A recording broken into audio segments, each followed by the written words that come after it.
Legend will bring in now Senator Tom Cotton, sits on the Armed Services and Intelligence Committees. Senator, thanks for being here. Thank you, Brett. You know, you've heard the criticism about these federal agents being deployed around the country to places like Portland and Chicago. Your thoughts about this issue and the criticism you've heard, how do you respond to it? Well, first, Brett, Operation Legend simply builds upon the kind of cooperation we have from federal officers with our local and state officers all the time. In Arkansas, for instance, we have the FBI, the ATF, the DEA. They work routinely with our U.S. Attorney and local and state officials to make sure that we're putting the most serious violent felons behind bars for a long time, which the federal government can do more effectively than many state governments. So what you see in Kansas City, Chicago, Albuquerque simply builds on that cooperation because of the levels of violence those cities have seen. Portland is a different story. In Portland, you have insurrectionists who are attacking federal property, vandalizing it, firebombing it, trying to destroy it. The federal government doesn't just have the authority to prevent that, it has a duty to protect federal property and federal installations. Here's the Oregon Governor, Kate Brown. This is a democracy, not a dictatorship. We cannot have secret police abducting people and putting them in unmarked vehicles. I cannot believe I have to say that to the President of the United States. I know that Oregonians are outraged. Americans should be appalled. Your response? Resistance theater, Brett. If the mayor of Portland, if the governor of Oregon didn't want federal officers to be in Portland protecting federal property, all they have to do is protect it themselves. But the mayor of Portland says that he won't protect federal property and he doesn't want federal officers to protect it. You do not have unmarked or unlabeled officers in Portland. They are clearly identified as federal officers. Yes, they may be using unmarked vehicles, which law enforcement officials do every day in every state all around the country.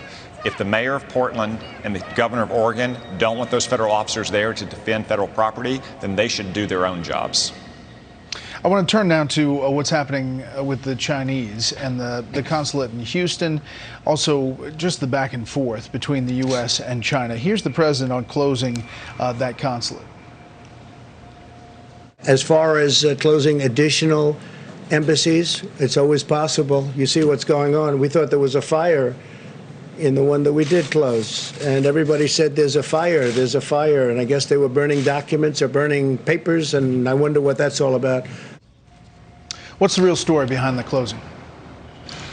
Well, you could call it a consulate. You could also call it a den of spies. The Chinese Communist Party uses that consulate to run its spy network and influence operations throughout the middle of America. There's a reason why they have a consulate in Houston. It's the center of our space industry, the center of our oil and gas industry, two industries that they have identified as vital for China's future economic and military dominance of the world.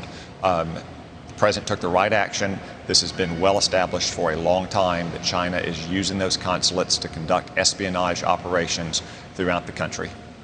The FBI also accuses China of harboring a fugitive at its San Francisco consulate. This woman, a biology researcher charged with lying about her links to the Chinese military.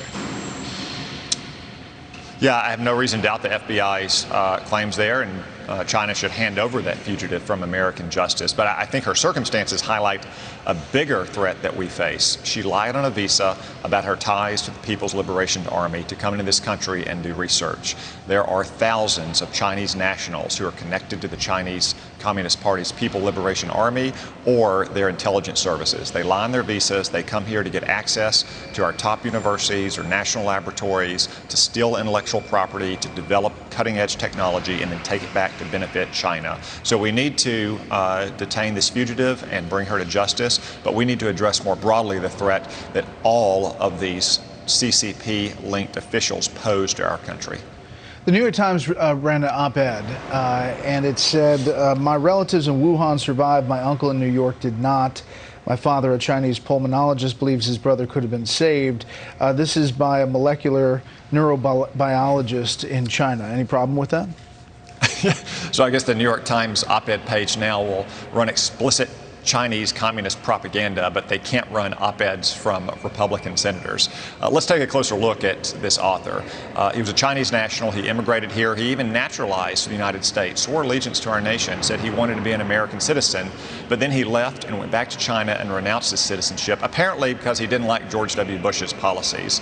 There's no doubt that this is just another effort by the Chinese Communist Party to exercise influence operations through the organs of American culture and media.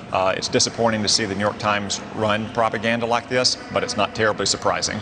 Very quickly, Senator, do you think we'll ever find the origins of the coronavirus from China?